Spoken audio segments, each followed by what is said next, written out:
En esta reflexión que queremos continuar con este retiro, quiero encarar el tema de nuestra situación de la realidad y sobre todo la mirada sobre el ámbito de la pobreza. Como familia vicentina, es fundamental que nos preguntemos, que nos cuestionemos, que veamos en nuestras propias vidas qué hay con los pobres hoy en mi vida. Pero no solamente hoy en mi vida, sino también hoy en nuestras comunidades y en nuestra mirada provincial, sobre todo en este ámbito. Hay dos realidades que se han hecho presente a lo largo de este año. Una realidad que podríamos decir hasta febrero o mediados de marzo de este año, y otra realidad completamente diferente, o tal vez no sé si completamente diferente, pero sí con características acentuadas y características diferentes desde mediados de marzo hasta nuestros días, ¿no? Primero, para poder entender cómo venimos, de dónde venimos, creo que es necesario también tener como una pequeña mirada de lo estructural y algunas claves para poder entender esa realidad. Si vemos todo el contexto de Latinoamérica, sin tener en cuenta países concretos como Argentina, Paraguay, Uruguay, en Latinoamérica vemos que hay un tema de una pobreza estructural, una pobreza que está metida dentro de nuestra sociedad, que viene hace muchos años y que, por lo que podemos llegar a proyectar, no hay una variación ni tampoco hay una visión de mejora en esto.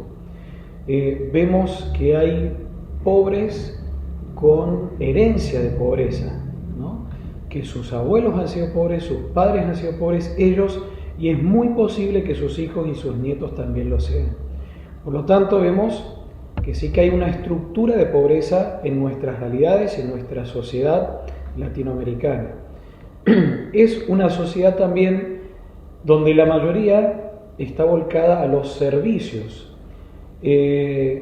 Entonces, esto es todo un tema de que yo ofrezco un servicio, normalmente no manual, donde no es que haga una producción de algo, sino que, trabajo para una empresa, trabajo para el Estado, y esto también nos pone, nos sitúa en un lugar bastante determinado.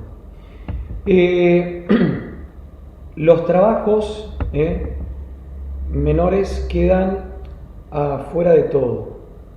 La Argentina, sobre todo, tiene mucha gente con trabajos, si se quiere, de changas, donde queda fuera del alcance no solamente del Estado, sino del alcance social. No tienen aportes, no tienen situaciones, no tienen cobertura médica, no tienen absolutamente nada.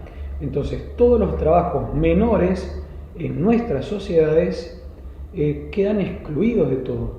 Le alcanza para el día a día, pero no le alcanza más que para eso, ¿no? Otra realidad que tenemos es que hay un alto porcentaje de jubilados. En Argentina hasta fines del año pasado eran un 13%, lo cual para la población es mucho, porque ese 13%, al no trabajar, está condicionado a el trabajo de los demás, porque también venimos con una estructura donde ese aporte que han hecho se ha ido utilizando para otras cosas o para tapar agujeros en nuestros países. Entonces, cuando vemos países con un alto índice de jubilados, termina siendo una problemática.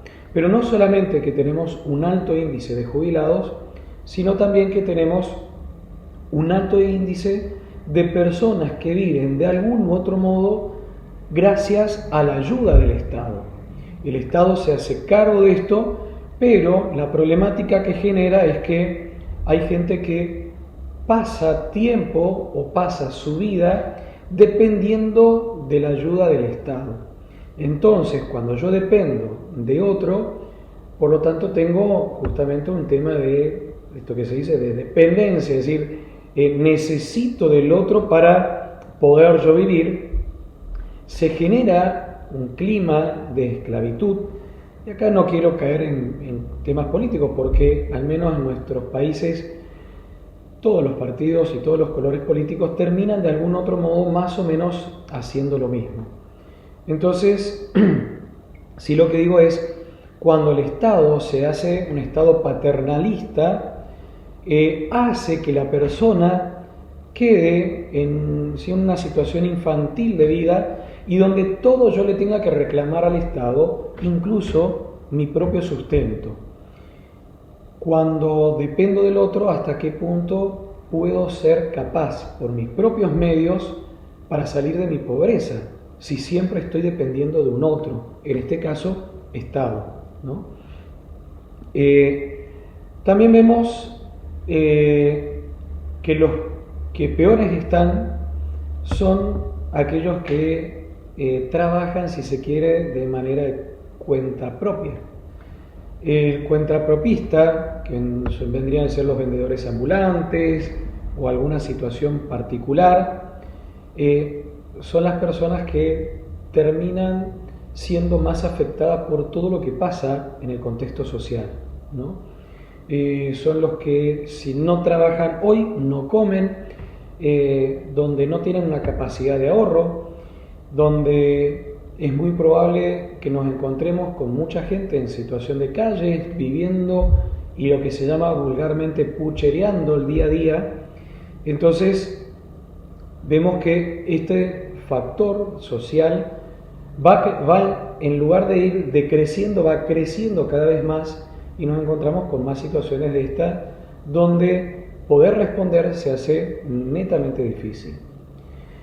Si a todo esto le agregamos también tema de desigualdades, hay un tema de desigualdad de género, y esto, acá no quiero entrar ni con el machismo ni con el feminismo, pero sí es evidente que en nuestras estructuras sociales, sobre todo latinoamericanas, hay un tema de desigualdad de género. Las mujeres ganan menos o están condicionadas, ¿sí?, en su mayoría, hablando generalmente, porque no podemos poner a todos o a todas en la misma bolsa.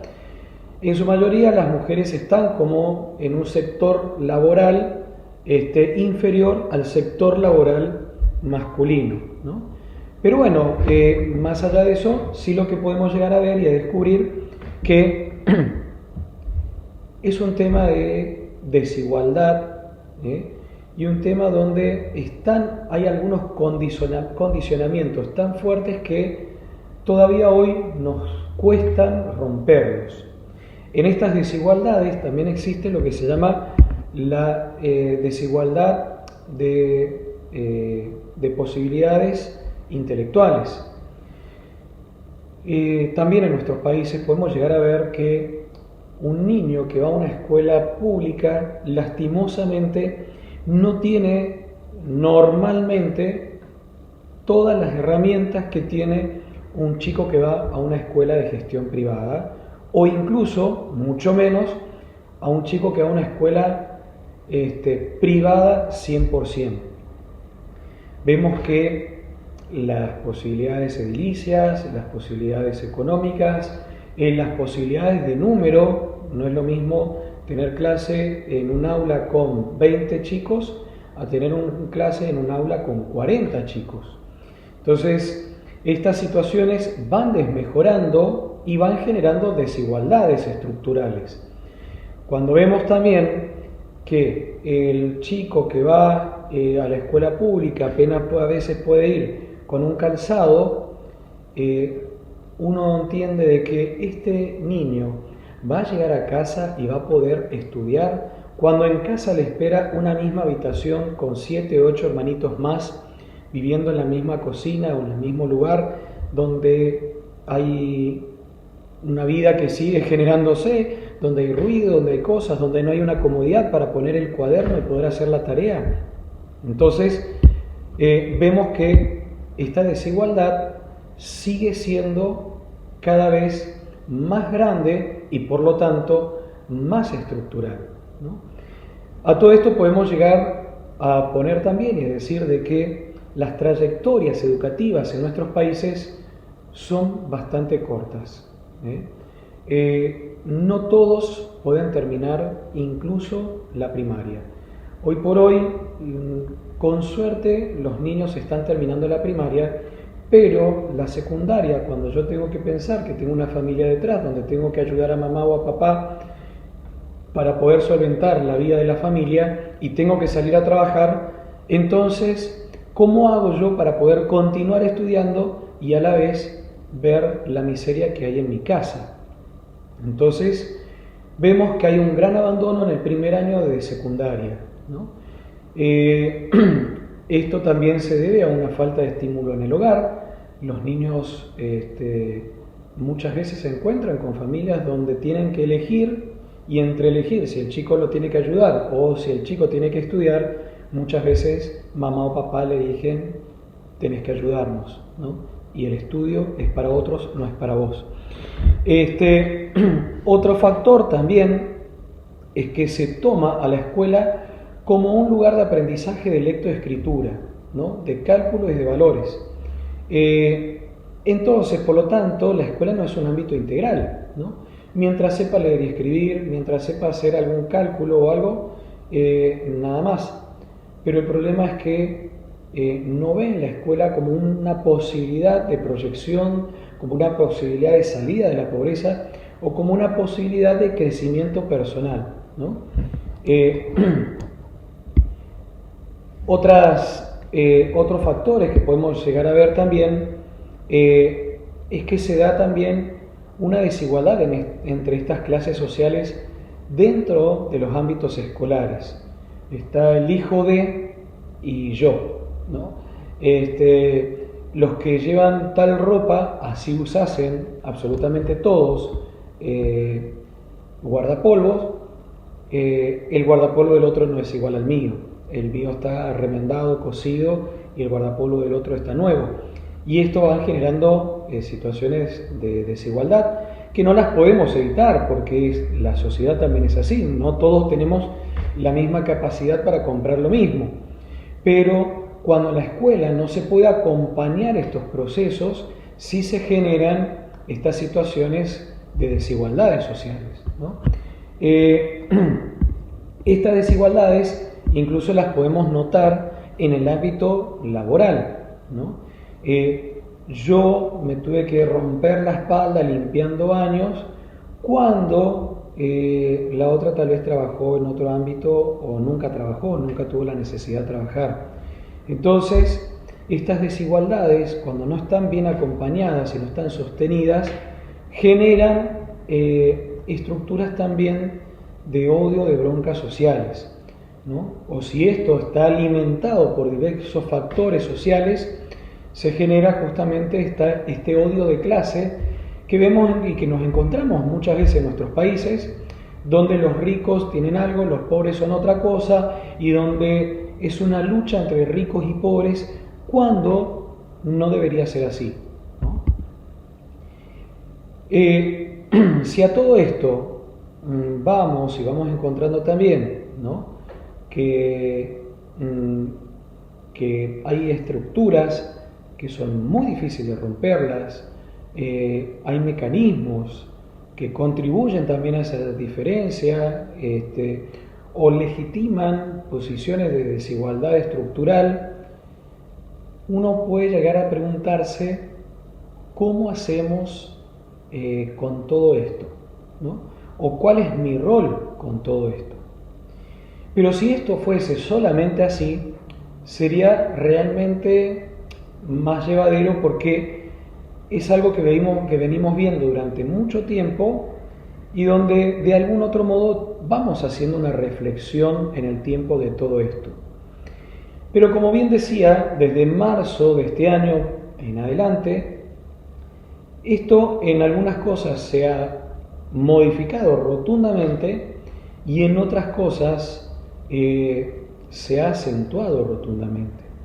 A partir de más o menos del mes de marzo, Latinoamérica se vio afectada por el COVID-19. Y esto ha sido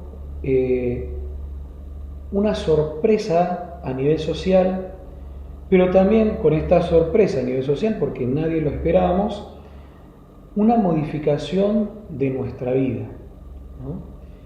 Con el COVID-19 vinieron normalmente en prácticamente todos los países situaciones de cuarentena, en algunos más, en otros menos, pero en todos los países se ha decretado la cuarentena.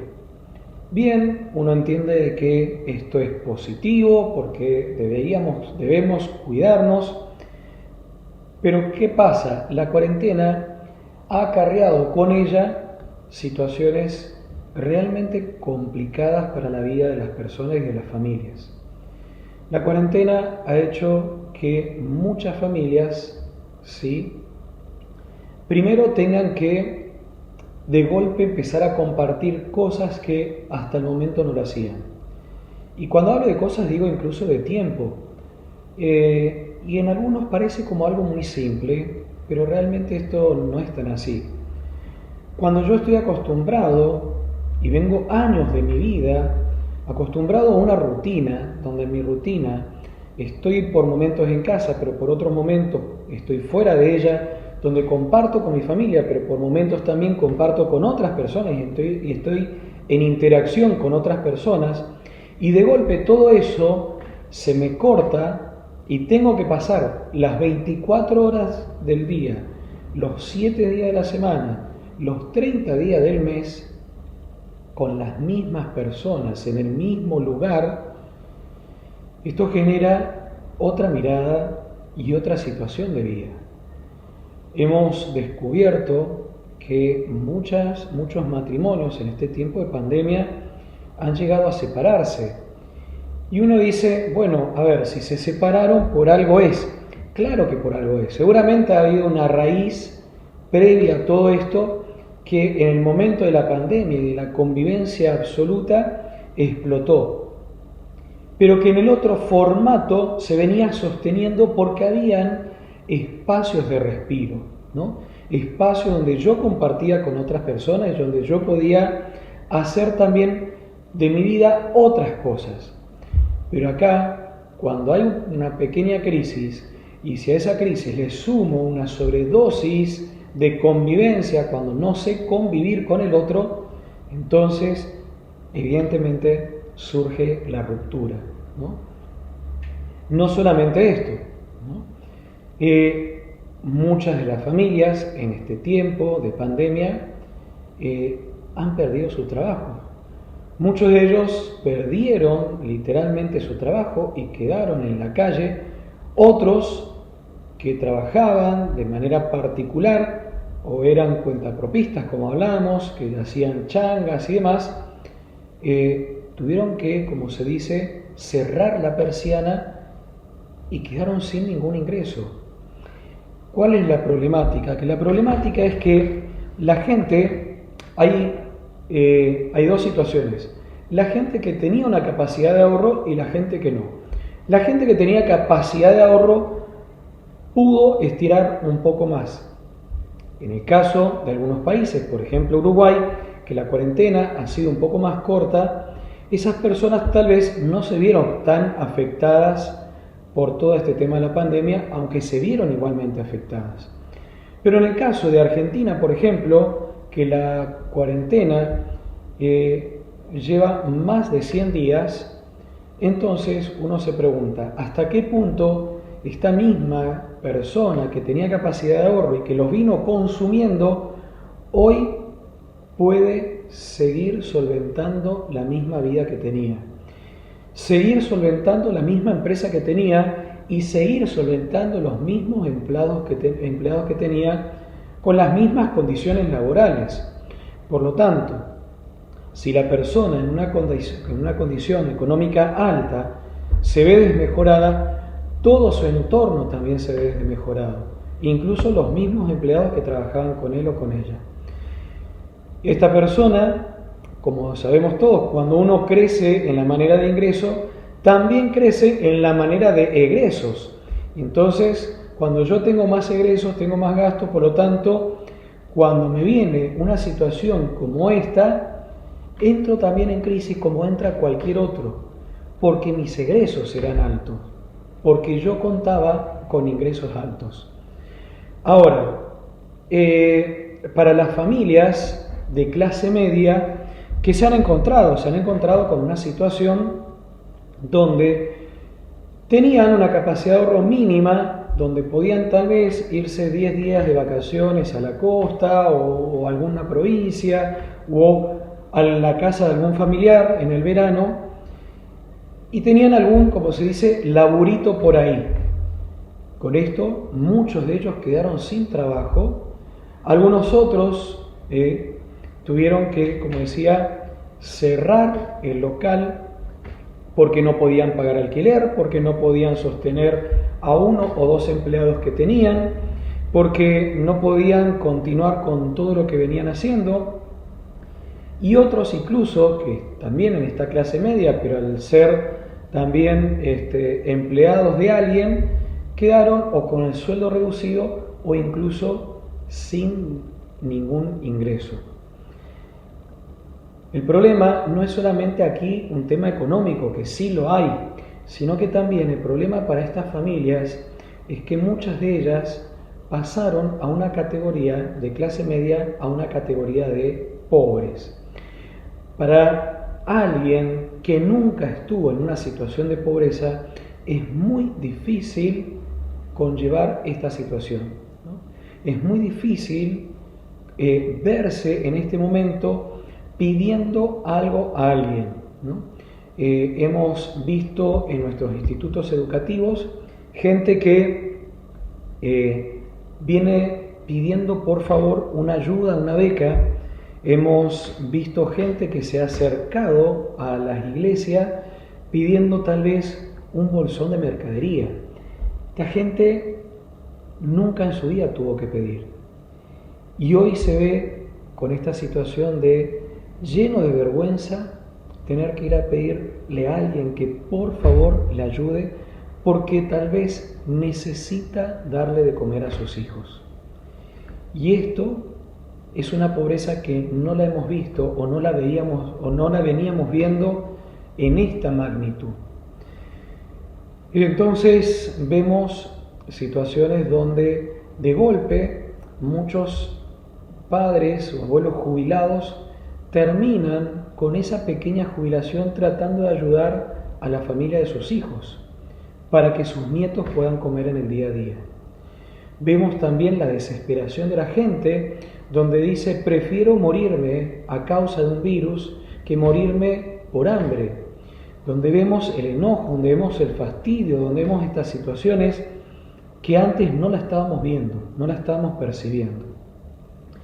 Pero a todo esto tenemos que sumar un tercer factor, que es el tema de los pobres. Los pobres hoy son más pobres que antes, ¿no? En estos días se hablaba en los noticieros, sobre todo de Argentina, que Argentina superaría en este momento el 55% de la pobreza, cuando aún no termina la situación de pandemia. Por lo tanto, podemos llegar a hablar de un país con un 60% de pobres. Pensemos bien, 60% de pobres en un país donde por mucho tiempo jamás lo pensó, jamás lo imaginó. Sí, veníamos con situaciones de crisis, de pobreza y demás, pero a este punto tal nunca lo habíamos imaginado. Y pensar que esta gente que antes vivía en la villa, alguna situación y demás, muchos de ellos hoy realmente no tienen para comer y viven gracias al sustento de algún comedor, viven gracias al puchereo de alguna situación y muchos de ellos hoy tienen que estar en situación de calle. Por lo tanto, tenemos una sociedad que por esta pandemia ha bajado económicamente un montón de escalones que no sabemos si los va a poder recuperar y los va a poder subir. Entonces, vamos a terminar esta pandemia con pobres cada vez más pobres, con nuevos pobres y con ricos ya no ricos, ¿no? ¿Cuál es la problemática de esta? Que si no hay gente que pueda tener una capacidad de inversión, ¿a quiénes contratan? ¿Dónde invierten? ¿Dónde ponen las fábricas? Si esta gente no contrata, los que eran contratados, ¿de qué viven?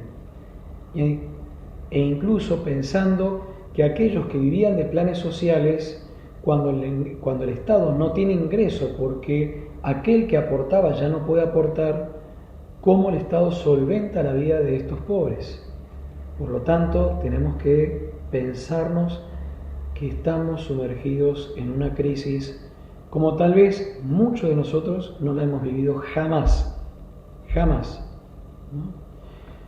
A todo esto tenemos que sumar a esta crisis el tema de la enfermedad en sí, donde tenemos un gran factor de riesgo que son los adultos mayores, donde por su situación precaria de salud saben y viven con el temor de que si se contagian de esta enfermedad van a terminar muriendo, donde en nuestros países de Latinoamérica, sobre todo en Brasil, han muerto miles de personas. Por lo tanto, tenemos que contar que son miles de familias con nuevos dolores a causa de este virus. Entonces, la enfermedad no es solamente un tema de si me enfermé o me recuperé, sino lo que genera esta enfermedad en nuestros contextos sociales y familiares. Basta que haya un muerto para que haya por lo menos 5 a 10 personas que sufran el dolor de esa partida. Y entonces el dolor genera una pobreza interior nuevamente, que hasta el momento tampoco la teníamos porque la mortalidad no se había hecho tan fuerte como en este tiempo, o al menos no de esta manera de golpe. Con todo esto pensaba y decía, hoy sí que tenemos un desafío.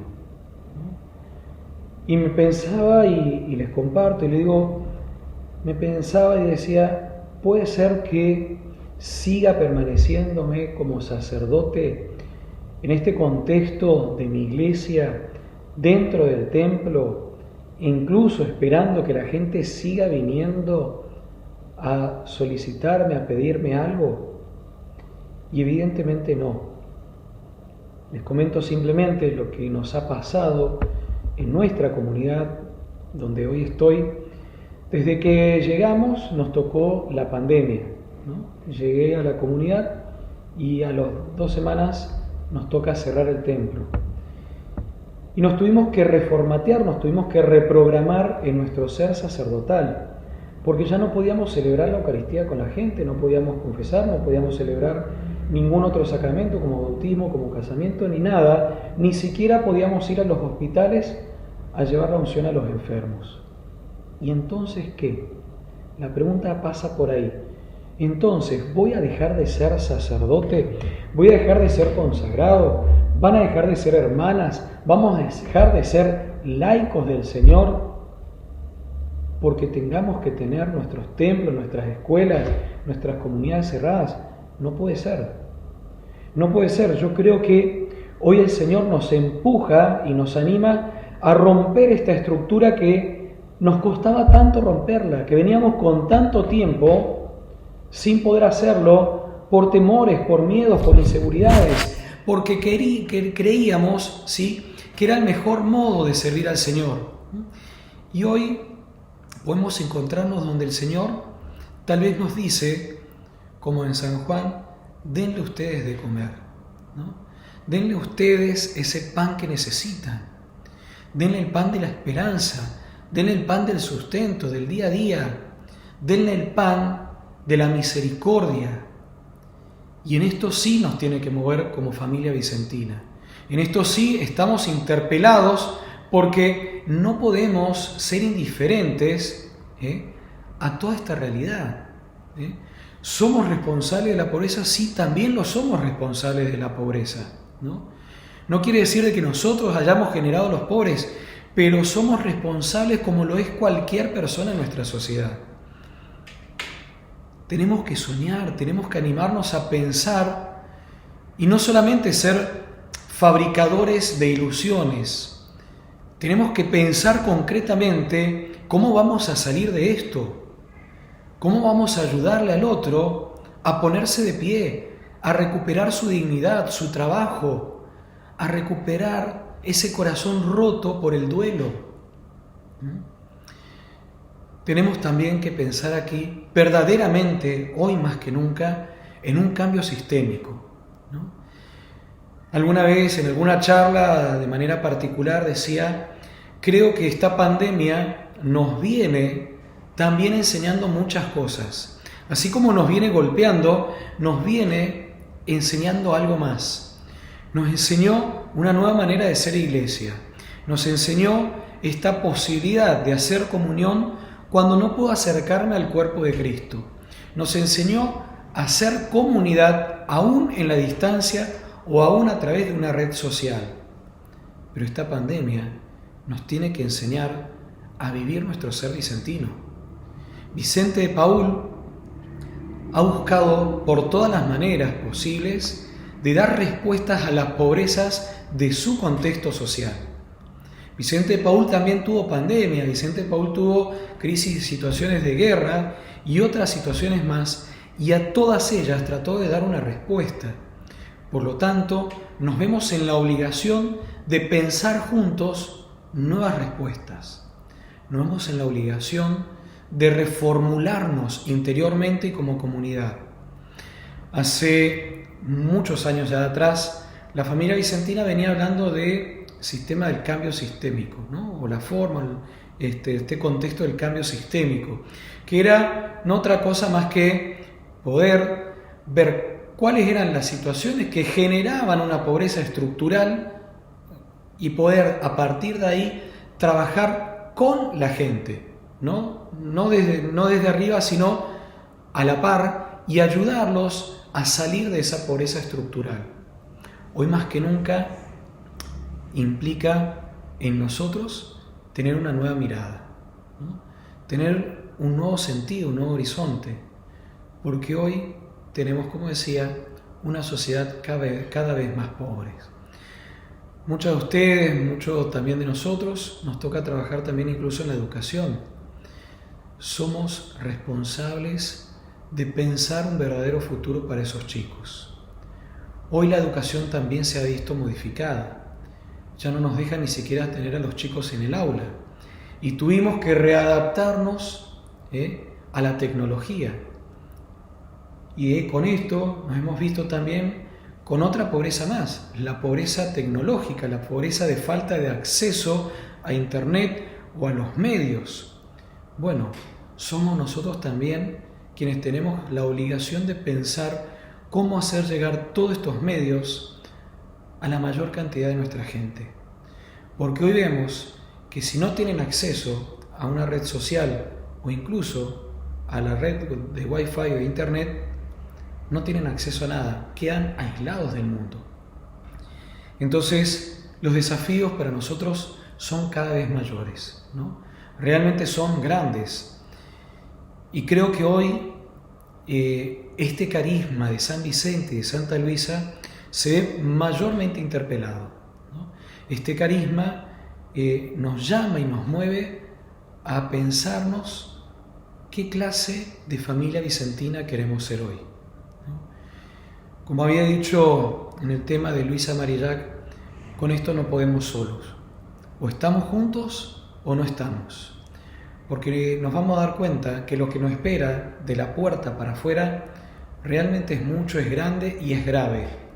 Por lo tanto, o nos unimos o quedamos en la desesperación. Les propongo simplemente poder, como alguna pregunta al modo personal, pienso proyectos, genero algún cambio para combatir esta pobreza que me rodea. ¿Soy capaz de incluir a otros o de entusiasmar a otros a que se sumen a transformar la vida de los pobres? Y hoy, nuestra pastoral está mirando concretamente esta problemática actual o sigue mirando una problemática pasada que ya caducó, que ya no existe más y que por lo tanto no podemos responder más a ella? Entonces nuestra pastoral mira la problemática del hoy, es capaz de generar nuevas estrategias, nuevos horizontes para erradicar verdaderamente de raíz, como diría la palabra, la pobreza de las personas. Que Dios entonces nos acompañe también, que nos siga interpelando y que nos siga diciendo: denle ustedes de comer. Padre nuestro que estás en el cielo, santificado sea tu nombre, venga a nosotros tu reino, hágase tu voluntad en la tierra como en el cielo. Danos hoy nuestro pan de cada día, perdona nuestras ofensas, como también nosotros perdonamos a los que nos ofenden. No nos dejes caer en la tentación y líbranos del mal. Amén. Bendiciones y nos vemos en la próxima reflexión.